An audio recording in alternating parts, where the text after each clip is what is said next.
Hi guys, and welcome to the next tutorial. In the last tutorials we learned modeling basic structural elements including setting cross sections, creating members, supports and hinges. So in this tutorial we will use these to model different frame structures.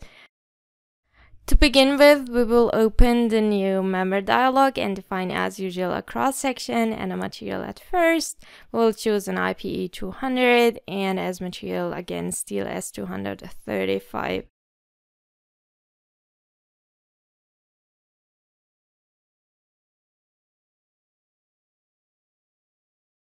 Then we will start with modeling our first frame. We are going to model 3 different types. And at the end of this tutorial, we can then have a look on the results. So the columns will have a height of 3 meters with a distance of 5 meters in between.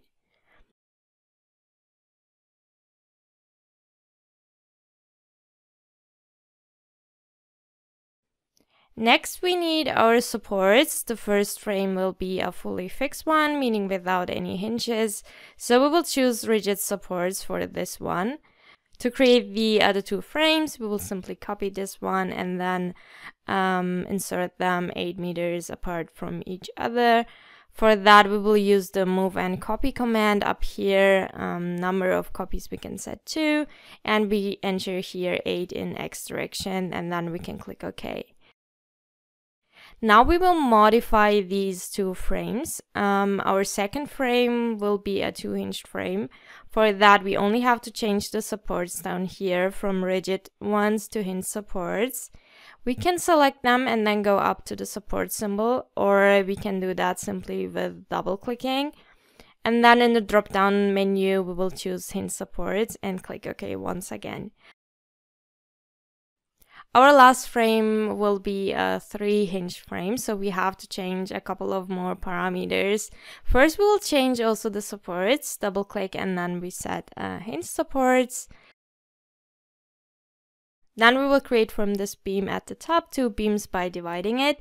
With right click we can choose the option divide member, and then we will choose an intermediate nodes.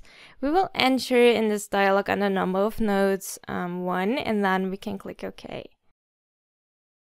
Now we can see that we have an additional node up here, and we will move this node over half a meter upwards.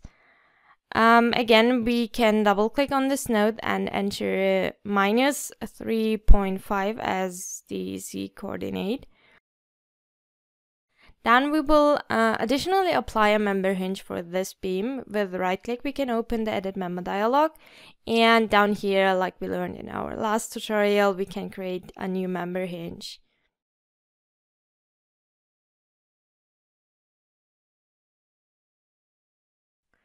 So now that we have our different frames, we will go over the load cases and loads. So this time, instead of applying all loads in one load case like we did in our previous tutorials, we will define 2 different load cases. For that, let's say we separate them into horizontal and vertical loads. As vertical load, we only have the self-weight as a load. So we will select this one, but leave the self-weight activated.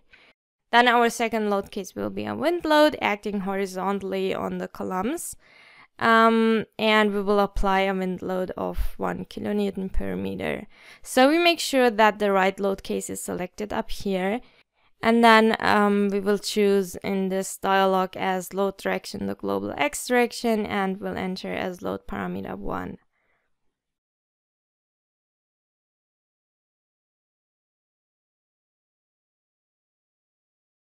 For considering the results out of both loads, we want to define load combinations. For that, we will click here on the tab Load Combinations and then create a new load combination. We can click here on this red arrow symbol and add both load cases for this load combination. So we will stay with the partial safety factors, which are set on default according to the European Standard Group. 1.35 for the self-weight and 1.5 for the wind load. We can also display the self-weight on the display and activate self-weight. Now we can see both loads, including the partial safety factors for this load combination that we've created. Next, we can run the calculation. For that, we click on the button up here called Calculate All.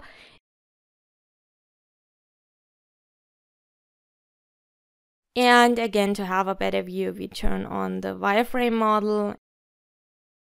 Now we can see the different results like deformations for each frame, or we can also animate in order to see the varying deformations for each frame type. If we have a look on the internal forces, for example the moment, we can see the influence of the member hinges on the results as well. At the hinges we have no moments. Up here we can switch between the load cases. So thank you for watching. This was our tutorial learning how to model different frame structures, and in the next video we will then model trusses.